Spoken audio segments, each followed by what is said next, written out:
I've recently read that it is best practice in any interaction or conversation with someone, adults included, is to pause at least 2 seconds before responding when you're in a conversation, just to give that person time to know that I am actually honed in and focused on you and not just ready to jump into what I want to say or what input I want to offer. So, the same is true when we're dealing with our kids in moments of escalation. Recognizing the signs in our bodies when we sense escalation, even on ourselves, being conscious of the fact that if left to our own devices and a lack of self control, things will be said and done that are hard to take back and to repair. So think about that even as we're modeling in our adult communication and relationships. With our kids, it's the same way. So establish this discipline of counting before your child is escalated. Make this a part of just normal conversation, especially as you know in a season that you're being intentional to try to build these de escalation tools with your child, and then model it for your child to see. It may even seem silly, but actually, humorous situations stick in their brains better than just teaching at the moments. And so, you might come up with a really silly scenario where mom or dad could get really escalated over something, just pick something random. And then you go, oh, but I'm going to use my counting skills. And then, but the children watching you do that, actually, it's amazing how well that sticks in their brains. And you can recall that in moments of escalation.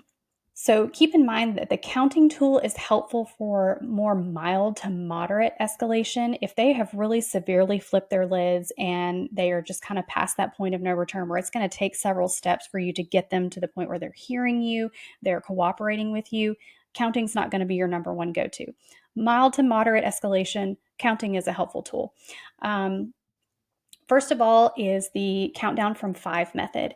And this is a really great thing. Same thing as we were talking about with the cold, forcing the brain to focus on something else besides what is escalating the child. So you can practice this when the child is regulated and ready to listen and hone in, so that it creates that muscle memory, again, that we've talked about throughout the multiple episodes of remembering, oh, we've done this before.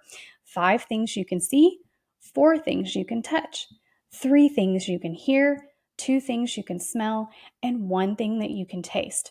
So ask your kids if they're kind of starting to get agitated or escalated, you're seeing this, it's going mild to moderate, just ask them in the moment. Tone of voice is everything. Presence, body language is everything, parents. I cannot stress that enough. Hey, little so-and-so, what are 5 things that you see right now? And hone in. Don't be distracted. Don't be on your phone. Don't be elsewhere where your child can tell that you're really not paying attention to what they're doing and what they're experiencing. Sit with them as they're pointing. I see a bug flying. I see a flower blowing in the breeze. I see green grass. I see all these things, and praise them when they give you those 5. Okay, fantastic. What are 4 things that you can touch all around them? List whatever you might can think. You guys get the point. 3 things you can hear, 2 things that you can smell, and 1 thing that you can taste. Always sitting with them and participating with them, praising them with every step that they take towards calm and compliance at your suggestions. Countdown from 5: see, touch, hear, smell, and taste. Okay, the next practical one is to count their breaths.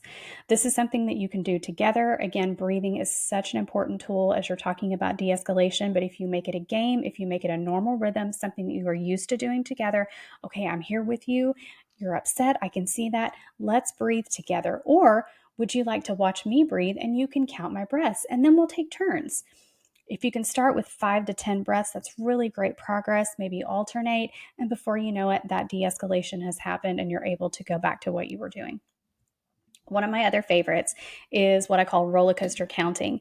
And this is where it'd be beneficial for those of you who are listening. I'll try to talk you through it. But if you're watching on YouTube, I'm going to hold my hand up. You're going to hold your hand up like you're showing a high five. And you're going to take the pointer finger of your opposite hand and you're just going to run your finger along the tips of the hands, top of the thumb, and down like a roller coaster. Back up to the top pointer finger and down like a roller coaster, and so forth and so on. And why this is really helpful is you're counting every time you get to the top of a fingertip. So obviously 1, 2, 3, 4, 5, but they're also adding in additional sensory input. So they're feeling that tickle of their finger going up and down.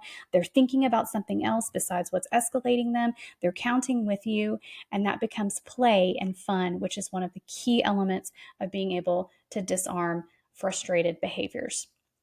Also, a simple Google search of counting activities will help you, but I wanted to share some of these really basic and practical tools that you can take anywhere and do anywhere. You don't have to have anything extra, and they're easy to recall.